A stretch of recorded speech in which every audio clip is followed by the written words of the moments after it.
नमस्कार। जय हिंद, जय भारत। शिक्षक दिवस की सभी को हार्दिक हार्दिक शुभकामनाएं।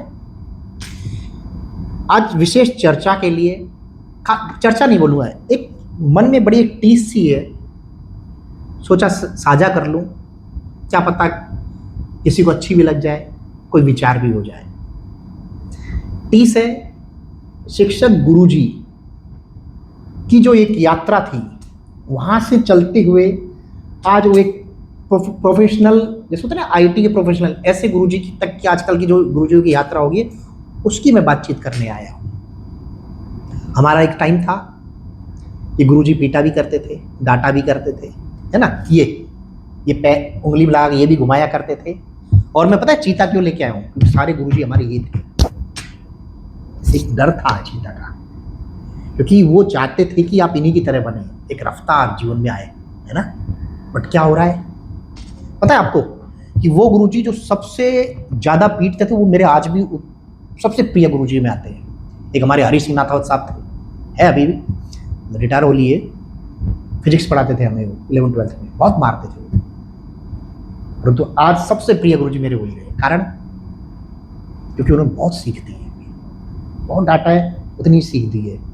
अगर आज पता है, मैं इतना बड़ा खुश नसीब हूं, मैं आज अपने आप को मैं मानता हूं और बोलता भी, ऐसा नहीं कि मैं आपके सामने अतिशोक्तिपूर्ण बात कर रहा हूं कि मेरा सिविल सेवा में चयन नहीं हुआ तो मुझे कोई मलाल नहीं है। आज मैं एक शिक्षक के रूप में, मैं शिक्षक हूं, गुरुजी हूं, मैं प्रोफेशनल नहीं हूं। मैं ये बोलता हूं अपने आप को, क्योंकि मैं बच्चों के साथ में उनके दुख दर्द भी साझा करता हूं। मैं मेंटरशिप की बात करता हूं उनसे, है ना। खाली पढ़ाना, 4 क्वेश्चन रटवाना, वो गुरुजी और शिक्षक की गुण नहीं होते हैं। गुरुजी और शिक्षक वो होता है जो आपको आगे बढ़ने की राह दे, आपके दुख दर्द को भी वो समझे और उसका भी सॉल्यूशन दे।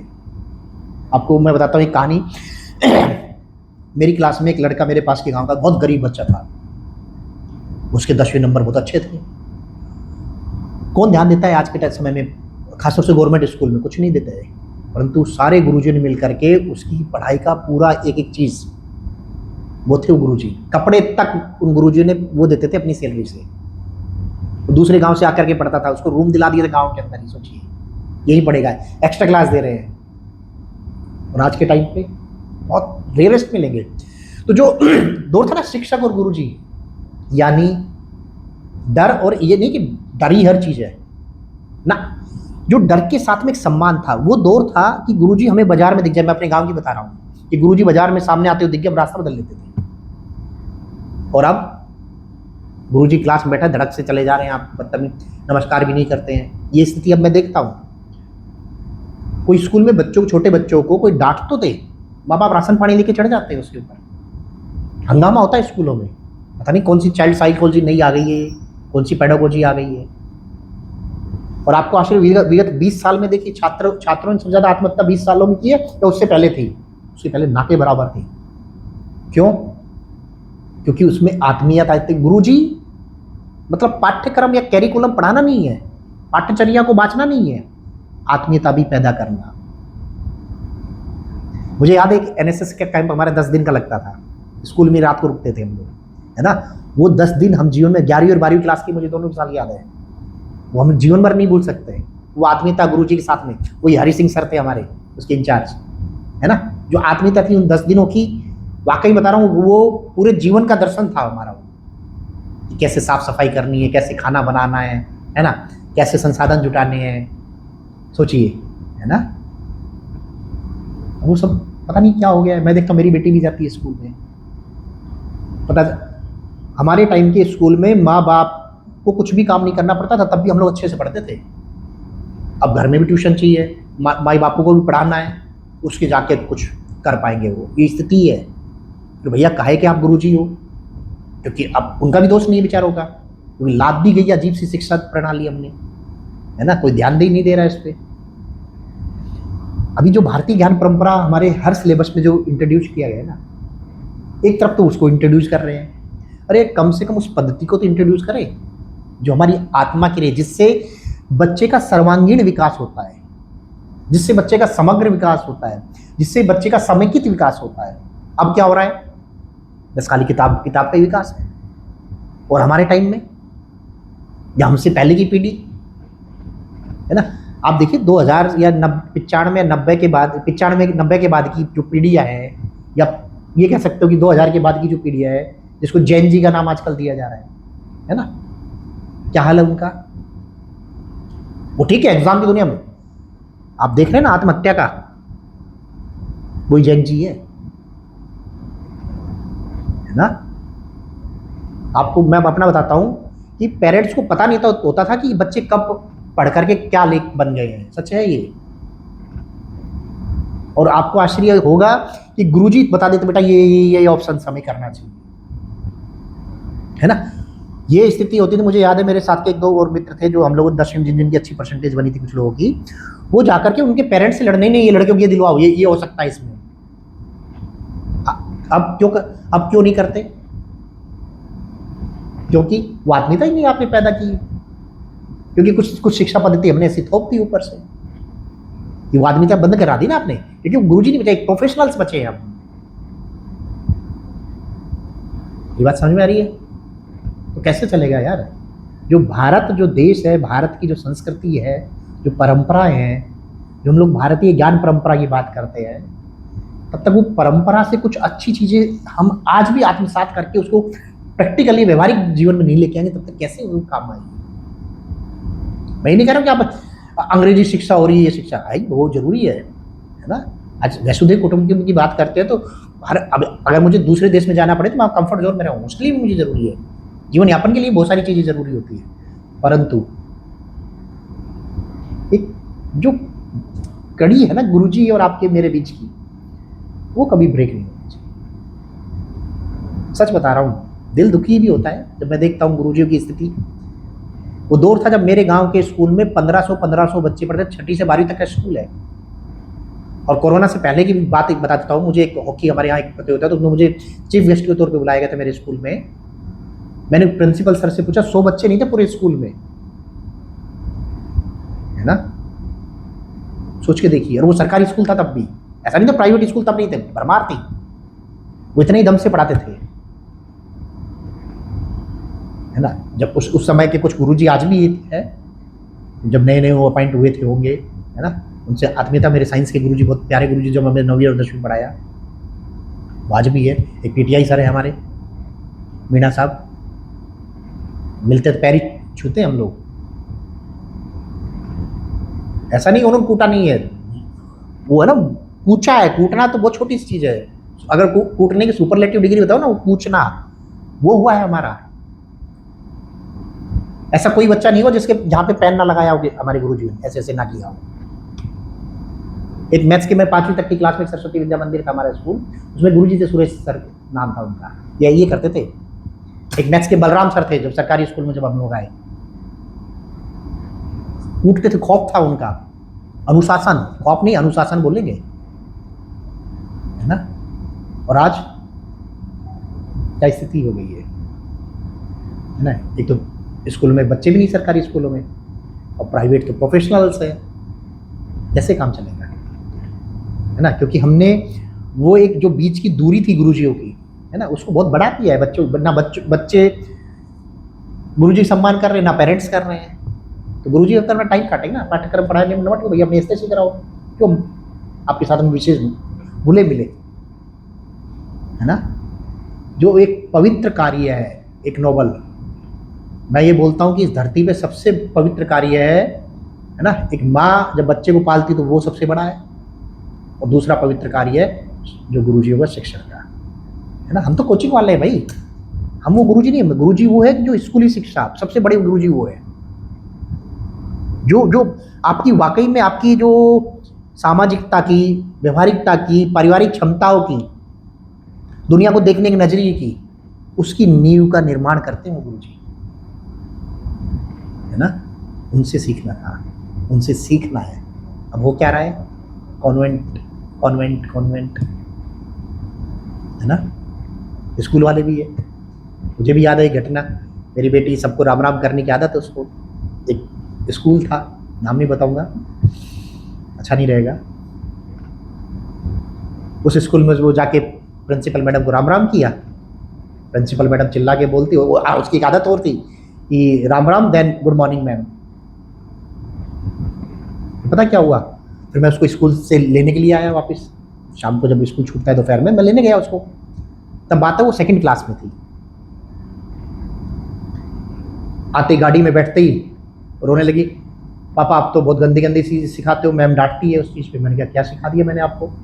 क्या मैंने मैम को, आप तो मुझे जैसे गेट पे छोड़ गए, अंदर गई, अंदर लॉबी में मैम खड़ी थी, प्रिंसी मैम, और उन्होंने, मैंने बोला Ram Ram ma'am, good morning, तो मैम ने बहुत तेज शाउटिंग करते हुए बोला कि डोंट से राम राम, से ओनली गुड मॉर्निंग। फिर मेरा खून खोल गया। मैंने ड्राइवर से बोला गाड़ी लगाओ वापस, स्कूल चलो। मैं गया मैडम से, मैं सच बता रहा हूँ आपसे, झूठ नहीं बोल रहा हूँ, इस कुर्सी बैठ के मैं झूठ नहीं बोल रहा हूँ। मैंने मैडम से बोला कि मैम ये स्कूल अगर उनका नहीं होता तो मैं गारंटी थी अभी शीशे फूटते, मैं कितने लोगों को बुलाता अभी यहाँ पे, है ना, आकार मचा देता मैं अभी। आपने, आपको सिखाई, मैं ही नहीं कह रहा हूँ अंग्रेजी मत सिखाइए, आपने उस बच्ची के दिमाग में बिठा दिया पापा कुछ गलत चीजें सिखा रहे हैं, इसलिए डांट पड़ी। अगर बच्चा स्कूल में कलावा पहन के जा रहा है और वहां पे जा रहा है ये नहीं पहन के, इसके ऊपर अगर पिटाई लग जाए तो बच्चे के दिमाग में क्या बेटा कि ये गलत चीज है, ये बैठाया जा रहा है ना। ये बात समझ में आई ना? ये नहीं कि ये गलत चीज अच्छी चीज है, आपकी अच्छी चीज सिखाइए ना, किसने मना की है? गुड मॉर्निंग बोल रही थी ना वो, बट आपने तो कर दिया। उस चीज को वॉश आउट करने में ही पापा वाकई में आज वो राम राम ही बोलती है।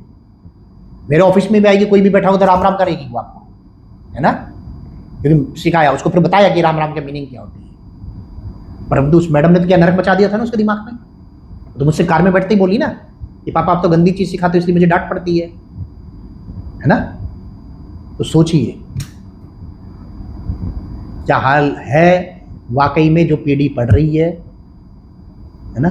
आज स्थिति ये है कि जब मैं आईटी प्रोफेशनल जैसे देखता हूँ गुड़गांव में, मेरे घर के, मैं मेरे गांव के पास में है गुड़गांव, राजस्थान में जहाँ पे मैं रहता हूँ, है ना। बहुत सारे हमारे छोटे भाई वगैरह परिवार के लोग भी हैं, उनको कोई मतलब नहीं है परिवार की दुनिया से, वो अपने पढ़े हैं।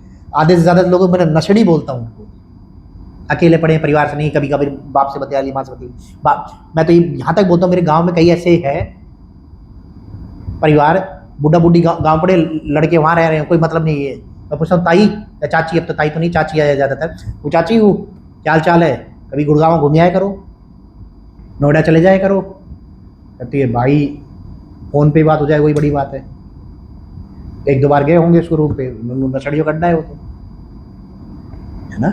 क्यों ऐसा क्यों हो रहा है वो? क्योंकि वो एक जो ब्रिंगिंग थी ना, हमारे टाइम में कोई ये सोच ले, हम लोग स्कूल के टाइम से या तुरंत कॉलेज के टाइम पे कि हमें बीड़ी सिगरेट या कुछ अंदर ही अंदर कप आ जाए हम लोग, वो दौर था वो, है ना। और आज बस क्यों? क्योंकि एक जो शिक्षक और गुरुजी का एक डर जो होता है ना दिमाग में, वो डर नाम की चीज तो कभी रही नहीं है। माँ बाप को तो वैसे नहीं गिनेगा, है ना। तो वो जो डर होता है, डर नहीं है वो एक अनुशासन का वो टूल्स है जो आपके जीवन की को दिशा और दशा देती है। आप कुछ गुरुजी हो सकते हैं, कुछ कभी गलती से कुछ चोट लगी, कुछ घटनाएं घटती है, तो कुछ चंद घटनाओं की वजह से यार तो आप इतने धैर्य तो नहीं। मुझे याद है मेरे गांव में गुरुजी ने एक थप्पड़ मार दिया एक बच्चे के, और उसके यहाँ पे फोड़ा था, है ना। ये कुछ चंद साल की पहले की बात है, बवाल हो गया था।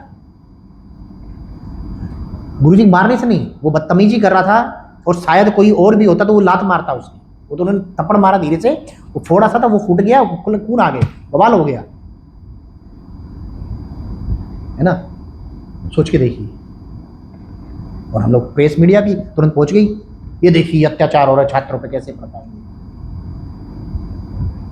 क्या हो रहा है। तो कुल मिला के जिस दिन गुरुजी और शिक्षक का जो मूल हमारा वापस स्थापित होगा इस समाज में, इस शिक्षण की प्रक्रियाओं में, है ना, तभी कुछ इस देश में कुछ वापस है ना, जो सोने की चिड़िया और विश्वगुरु खाली आर्थिक ही विश्वगुरु नहीं है, मूल है, सांस्कृतिक मूल, है ना। जो उसे ना कहते हैं ना, राष्ट्र यहाँ पलता है, राज तो भौगोलिक सीमाओं में पलता है और राष्ट्र यहाँ पलता है, तो शिक्षा भी यहाँ पलती है ना। और बाबा साहब ने तो कहा ही है कि शिक्षा वो क्या है, शेरनी का दूध है ना, सुनिए ना वो। तक इन चीजों को अगर वो शिक्षा अनुशासन के साथ मिले ना, तो सिर्फ देश का और राष्ट्र का विकास होता है बेटा। तब चल के वाकई में भारत का निर्माण होता है ना। हमारी शिक्षा नीति में इतनी प्यारी नई शिक्षा नीति अभी 2020 आई है की, बहुत प्यारी प्यारी समावेशी शिक्षा की बात हो रही है, सतत शिक्षा की बात हो रही है ना। हायर एजुकेशन में भारतीय ज्ञान परंपरा की बात हो रही है, कागजों में कितनी प्यारी लग रही है। मतलब ऐसा लगा कि वाकई में, और तो इम्प्लीमेंटेशन कितने गुरुजी उसको आत्मसात कर रहे हैं। एक सबसे बड़ा कड़वा सच, शायद गुरुजन लोग बुरा मान जाए इस बात से, कि मुझे बताइए शिक्षा जो गुरुजी टीचर बनना है, स्कूली टीचर बनना, कितने बच्चों का आज वो सपना है? नहीं है भैया, मजबूरी होती है। दूसरे तीसरे नंबर पे आज आबकारी निरीक्षक की आएगी पद, है ना, और किसी सरकारी नौकरी का आ जाए, वहां भगते हैं लोग, टीचिंग वीचिंग नहीं, मजबूरी का जो मानते हैं। और जो कि नोबेल कार्य है, ये कोई नहीं आना चाहता है। मजबूरी, चलो यार रोज जॉब सिक्योरिटी हो जाएगी, वो लोग आ रहे हैं। और 99.99% लोग वही आ रहे हैं इसमें। मैं तो देख रहा हूँ कि सिविल की तैयारी करा था, पास नहीं, और चलो बीएड का डाली, नौकरी मिल जाएगी, वो लोग आ रहे हैं भैया, है ना। मैं लड़कियों में भी देख रहा हूँ, माताएं बहनें बुरा मान जाएगी, अरे सर बढ़िया है, ज़्यादा काम नहीं है, घूमना फिरना नहीं है, आराम से सुबह शाम की नौकरी है ना, पढ़ाना भी नहीं है, सरकारी बन जाएंगे तो आधे बच्चे भी नहीं आते, पढ़ाएंगे किसको, है ना। इसलिए वो कर रही हैं। और अभी कुछ बच्चे बीओ बने, मतलब एडी स्कूल बने अभी मध्य प्रदेश में, उनसे चर्चा हो रही, जो साल भर की नौकरी होगी, 8 महीने की नौकरी होगी, वो उनका ये कहना है कि जितना पूरे टीचिंग सिस्टम में जितनी राजनीति है ना सर, उतनी सारी डीएम कलेक्टर के पास भी नहीं होती होगी। टीचर स्कूल नहीं आ रहा तो पता चला किस नेता का फोन आ गया, बताओ। हम अभी ताजा गए, जोश से भरे हुए हैं, कुछ करने जाते हैं तो खतरनाक वाली स्थिति है। क्यों भाई? क्योंकि उनका वो मेन प्रोफेशन सोचा ही नहीं था ना, उनको नोबेल कार्य नहीं है ना, उनको मजबूरी में जॉब कर रहे हैं, जो मेरा टाइम काट रहे हैं ना वो। तो चलो ठीक है, सरकारी नौकरी लगे भैया, शादी ब्याह अच्छा हो जाएगा, बच्चे पढ़ लिख जाएंगे, अच्छी मोटी नौकरी, तनख्वाह मिल जाएगी। मैं सच बता रहा हूँ। अब फिर वो ये गुरुजी कुछ है ऐसा नहीं, अतिशोक ये सब पे लागू नहीं कर रहा हूँ मैं, कि बेटा हम कोचिंग वालों की जरूरत क्यों पड़ रही है भैया? क्यों एक कोचिंग नाम का एक शैक्षणिक व्यवसाय चालू हो गया इस धरती पे? उसके जिम्मेदार सिर्फ और सिर्फ आज की शिक्षा प्रणाली है, वो गुरुजी है स्कूल के, वो विश्वविद्यालय के प्रोफेसर है, जो क्लास में नहीं जा रहे और ईमानदारी से पढ़ा नहीं रहे हैं, वो मेन कारण है। ठीक है, तो एक बार हमें इस कार्य को सुचिता के साथ में सोचना पड़ेगा, समझना पड़ेगा, बहुत विचार की आवश्यकता है। 30 थी मैंने निकाल दी, है ना, 30 नहीं बोलेंगे, था कुछ दिमाग, पता नहीं क्या था, मैंने बात की। बस शिक्षक दिवस की फिर से बहुत सारी ढेर सारी शुभकामनाएं। डॉक्टर साहब सर्वपल्ली राधाकृष्णन जी की बहुत बहुत श्रद्धांजलि। ठीक है, लगे रहिए, चाणक्य की भूमि से मैं, तो शिक्षा ही दम है। जय हिंद, जय भारत।